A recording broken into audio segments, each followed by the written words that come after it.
Yo, why haven't you shot a Dallas Cowboys video? Yo, did you see Dak Prescott? He got hurt. Don't you hate him? Why haven't you made a video? Hey, the Dallas Cowboys suck. Why haven't you made a video? Hey, where's your predictions and previews video at? Thought you were a diehard Cowboys fan.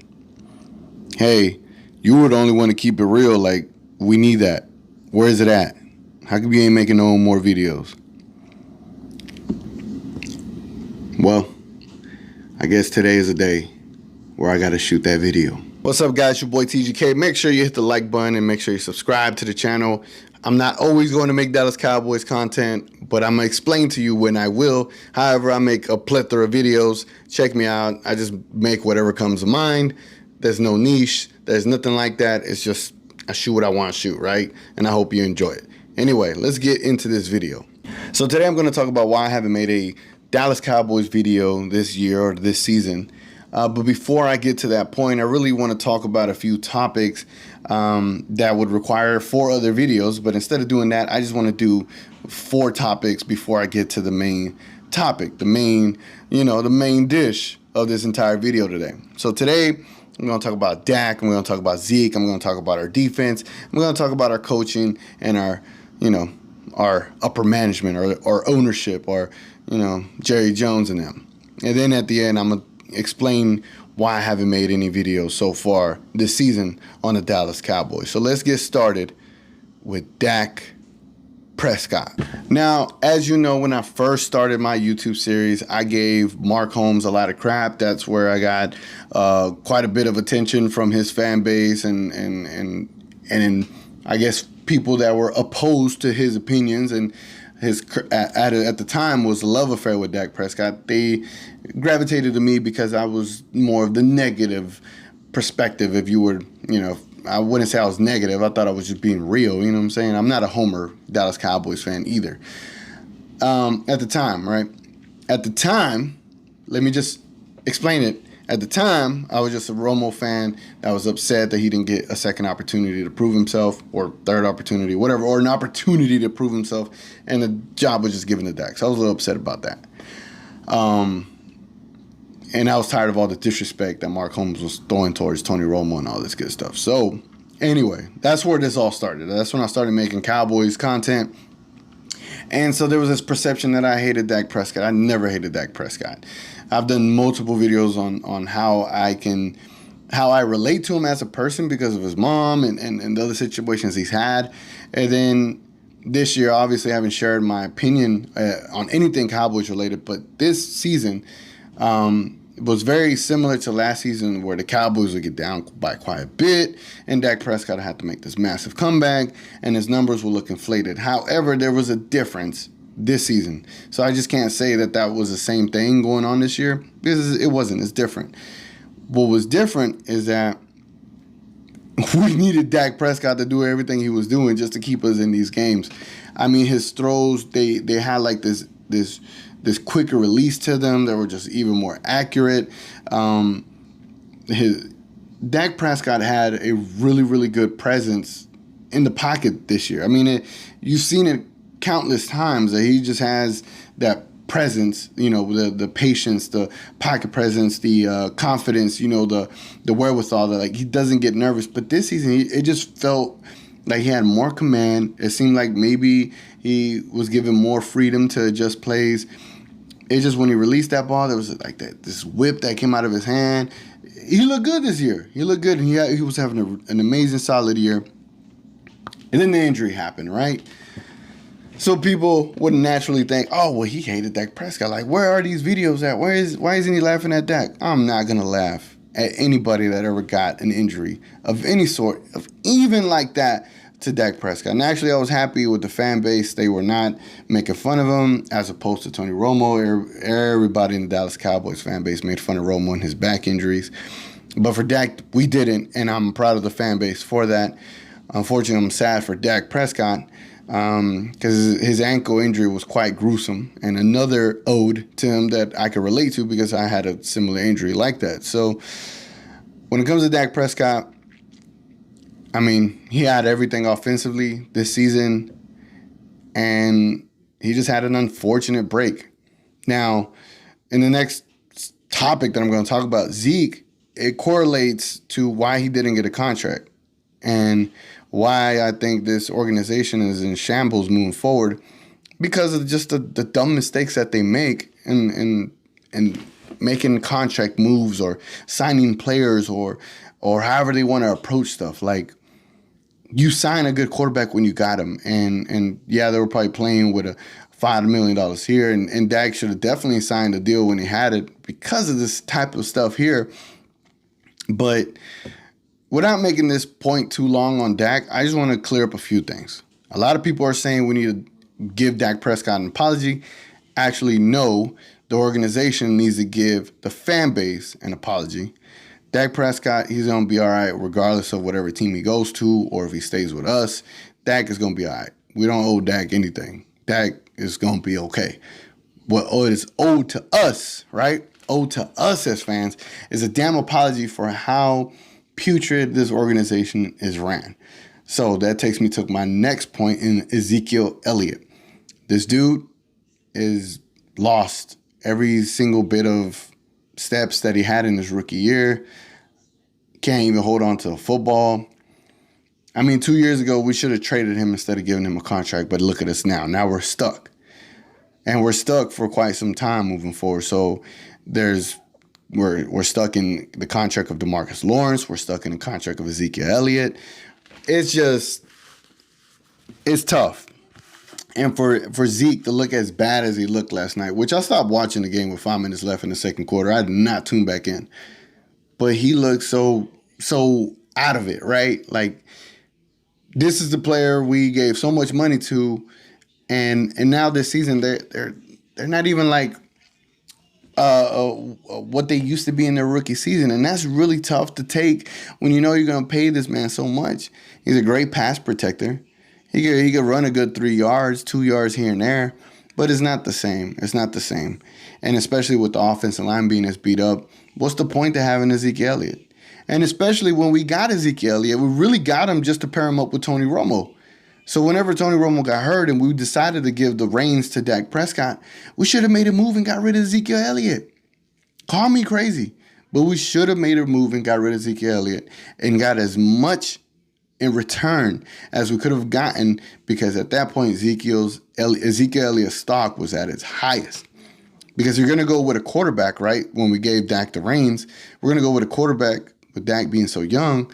We needed to give him every opportunity to get wide receivers and offensive line and even defensive players. We could have had Ramsey. We could have had Baker. We could have had so many other defensive players instead of having Ezekiel Elliott, right? We could have had more first-round draft picks. We could have had something. He could have been the Herschel Walker deal that would have put us in the Super Bowl. You just don't know. But there's no creativity in his front office, which I kind of just went over the next topic, which was the defense. If we would have traded Zeke, we would have had so many opportunities to get better defensive players. Look at Taco now. Look at TJ Watt. Look at these other players that we could have had, but we make boneheaded decisions and we draft the wrong people. And then when we draft someone, we let them go and they go and become superstars somewhere else. So again, now it takes me to my point with the general management and Jerry Jones and everybody up there. They give contracts to the wrong players, and then they just been fumbling this entire situation.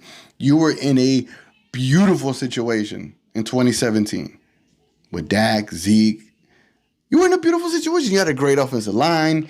You had a good defense. Great situation. How do you fumble all of that? Right? Because it's time to start paying people. But you don't even get creative in trying to make up money like cap room here and there. You don't get creative with Ezekiel's contract or trying to trade him. So with all that being said, this is why we're at the record we're at. We're 2-4. Got destroyed by the Cardinals. Got destroyed by the Browns. Should have lost to the Falcons. Lost to the Rams. Should have lost to the Giants. Do y'all hear that? We lost to the Browns and the Cardinals. Like, I can't remember the last season that we ever lost to those two teams in the same year. So how does that make you feel when teams that are notoriously just at the bottom of the barrel we lost to?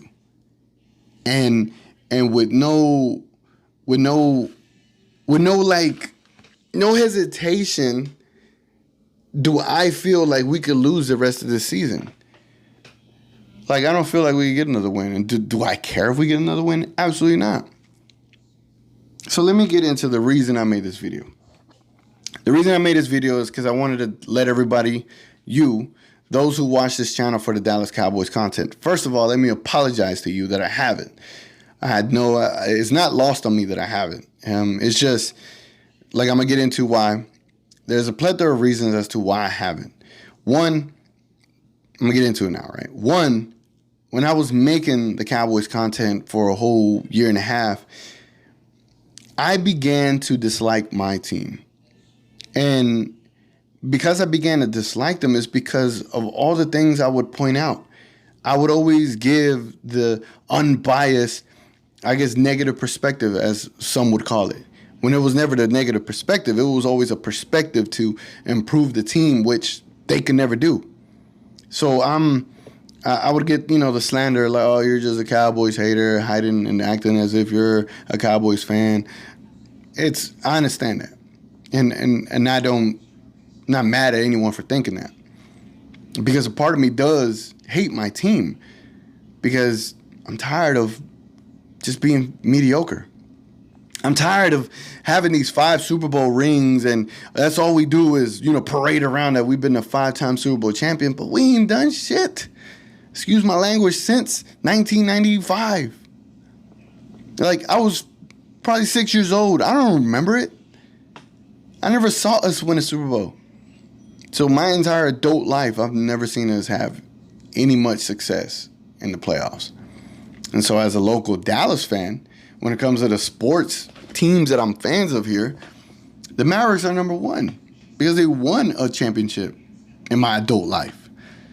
And then you got the Rangers that have been to 2 World Series, so they definitely deserve credit for that. And you got the Dallas Stars that deserve credit for being in 2 Stanley Cups and winning one of them in that time span. But the Dallas Cowboys, they haven't even made an NFC East championship game. Not won one, they haven't made one. So back to the point, like when I started making these videos, I enjoyed making them. I enjoyed making videos and watching the Mark Holmes, the Lombardi guys, I haven't watched any of the YouTube guys, Shango, E2 Blue, Space Cowboy. I forgot that one guy. I'm gonna put his name on the text because he has a really dope voice and it's like perfect for like narration of football stuff, So we have a really, and there's a plethora of other guys that I just can't mention everybody. But the the Cowboy YouTube community, it's a really, really good community. Everybody has something amazing to offer when it comes to the content that you get for the Dallas Cowboys. And so I always saw myself like, well, everybody has their perspectives, and my perspective could just be, off the cut type of opinion, right? I can't give you much analytics. I played a little bit of football, but I don't know all the ins and outs and the 3-point stance, the 1-point stance, or whatever, the one technique or however they call this stuff. I give you some cover 2 stuff, cover 3, man to man, offensive line schemes, But I could offer you a unfiltered, unbiased opinion. That was my thing. And so as I continue to make the videos, these opinions would fester in negativity, and I would watch these games and I would see these opinions that I would predict come to fruition, and it would make me even more upset with the team. And so I just began to dislike my own team, and I didn't want that. And so I came into the next season. I had made a video about Coach Mike McCarthy. I had a very positive perspective on it. Positive at the time, right? And everything changed once the season started, but I really wanted to just get back to enjoying the games, get back to just being a fan. I didn't want to make content. I didn't want to pressure myself to make content and be unhappy about it. And that's what was happening. I was becoming unhappy. I wasn't becoming a fan of the team, and it was starting to feel like a job at a certain point. And so that's why I stopped. Now, moving forward, it's not to say that I'm never going to make Dallas Cowboys content. I mean, here I am, right, making some. But whenever there's something that I am passionate about to speak about the Dallas Cowboys, I will make a Cowboys video. But until then, I mean, looking at the season, how it's going, I don't intend on watching the rest of the games this year. Call me a fake fan. That is fine. I just find myself to use 3 hours of the day doing something a little bit more constructive than watching a team that I already know is just set up for failure because of all of the reasons that I said prior to this topic. So because I've known that, because it's just same old, the history repeats itself. It's just over and over and over. The definition of insanity with this team, I know it's going to happen.